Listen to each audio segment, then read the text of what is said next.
Telangana media Telangana digital media association అనేది ఈరోజు ఏర్పాటు చేయడం జరిగింది. ఇది ముఖ్యంగా ఏంటంటే యూట్యూబ్ ఛానల్స్ ఎవరైతే నడిపిస్తూ ఉన్నారో వాళ్ళందరూ కలిసి ఒక అసోసియేట్ అయినలు. దాంట్లో ముఖ్యంగా ఏంటంటే ఈరోజు ఒక 15 మంది ఛానల్స్ వచ్చినాయి. ఆ 15 మందిని కూడా ఒక నామమాత్రంగా అంటే టెంపరీగా తాత్కాలికంగా ఒక కమిటీ వేయడం జరిగింది. ఇది 3 నెలల పాటు పనిచేస్తుంది ఈ కమిటీ. సో ఈ తర్వాత నెక్స్ట్ పూర్తి స్థాయి కమిటీ అనేది దీని తర్వాత 3 నెలల తర్వాత పూర్తి స్థాయి కమిటీ ఇస్తాం. సో మెంబర్షిప్ డ్రైవ్ అనేది జరుగుతూ ఉంటుంది. ఇప్పుడు ముఖ్యంగా ఏంటంటే దీనికి అధ్యక్షులుగా దాసరి శ్రీనివాస్ గారిని ఈ యొక్క కాలేజీ టీవీ యజమాని దాసరి శ్రీనివాస్ గారిని అధ్యక్షుడిగా పెట్టిండ్రు. నేను పొలిటికల్ వైబ్స్ నుంచి వెళ్ళి జనరల్ సెక్రటరీగా పుప్పాల రజనీకాంత్ నా పేరు, నేను జనరల్ సెక్రటరీగా ఉన్నా.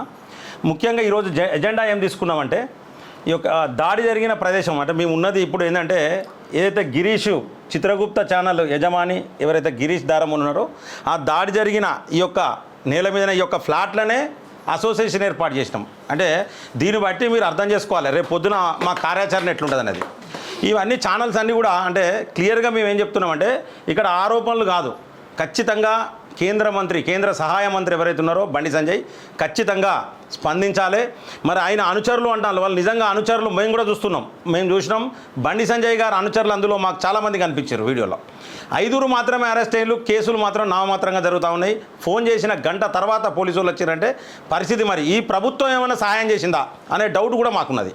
కాబట్టి ఇవన్నీ డౌట్స్ క్లియర్ చేయడానికి ఖచ్చితంగా కేంద్ర సహాయ మంత్రి బండి సంజయ్ గారు నేను క్లియర్గా చెప్తున్నా వారింటికి రావాలి, కంపల్సరీ వారితో మాట్లాడాలి. ఎందుకంటే ఎక్కడనో ఎవరికో అయితే పోయినరు, మరి ఈరోజు ఎందుకు స్పందిస్తలేరు? మరి ఆయన తెలంగాణ బిడ్డ కాదా? ఆయన ఈ దేశంలో పుట్టలేదా? పాకిస్తానోడా? మనం మాట్లాడతాం కదా పాకిస్తానోడు బంగ్లాదేశోడు అని, మరి ఆయన పాకిస్తానోడా? నేను ప్రశ్నిస్తూ ఉన్నా. ఖచ్చితంగా గిరీష్ దారమోనికి కేంద్ర సహాయ మంత్రి బండి సంజయ్ గారు ఖచ్చితంగా క్షమాపణ చెప్పాల్సింది. ఎందుకంటే తప్పదు, ఇక్కడ క్లియర్గా వారి పేరే వినిపిస్తుంది, వారు స్పందిస్తలేరు, మరి నాకు సంబంధం లేదని కూడా చెప్పట్లేదు. కాబట్టి ఖచ్చితంగా నేను డిమాండ్ చేస్తూ ఉన్నా. ఎందుకంటే ఒక అసోసియేషన్లో ప్రధాన కార్యదర్శిగా ఎన్నికైన తర్వాత ఖచ్చితంగా నేను ప్రశ్నిస్తూ ఉన్నా. కేంద్ర సహాయ మంత్రి బండి సంజయ్ గారు గిరీష్ దారమోని కుటుంబం మొత్తానికి కూడా ఖచ్చితంగా సారీ చెప్పాలి. లేకపోతే మా యొక్క భవిష్యత్తు కార్యాచరణ అనేది మరొక వారం రోజులలో మేము ఖచ్చితంగా మా భవిష్యత్తు కార్యాచరణ ప్రకటిస్తాం. అలాగే ఈ యొక్క అసోసియేషన్కు అడ్వైజర్లుగా బక్క జడ్సన్ గారు అలాగే అశోక్ సారు ఉన్నారు. నెక్స్ట్ ఉపాధ్యక్షులుగా శ్రావ్య గారు, రంజిత్ రెడ్డి, మహిపాల్ యాదవ్ ఉన్నారు. జాయింట్ సెక్రటరీగా క్రాంతి, అలాగే మన తిరుపతి ఉన్నారు. ఎగ్జిక్యూటివ్ మెంబర్స్గా మహేష్ గాడ్సే, అలాగే మిగతా సభ్యులందరూ కూడా ఉన్నారు. సో ముఖ్యంగా ఏంటంటే ఇప్పుడు ఈ యొక్క చాలామంది ఛానల్స్ రాలేదు, ఇక్కడికి చాలామంది ఛానల్స్ యజమానులు రాలేదు. వాళ్ళందరినీ కూడా మేము కమ్యూనికేట్ చేస్తాం.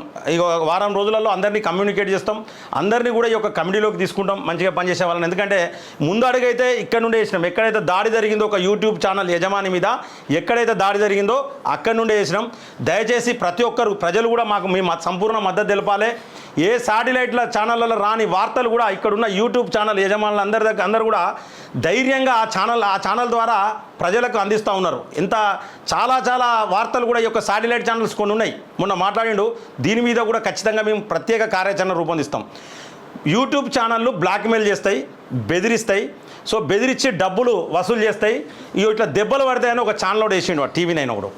వాని మీద కూడా ఖచ్చితంగా మా భవిష్యత్తు కార్యాచరణ ఖచ్చితంగా ఉంటుంది. ఎందుకంటే యూట్యూబ్ ఛానల్ అంటే చిన్న చూపు చూసే ప్రతి ఒక్కరికి కూడా కర్రుగాల్చి వాత పెడతామని కూడా నేను ఈ సందర్భంగా తెలియజేస్తున్నాను.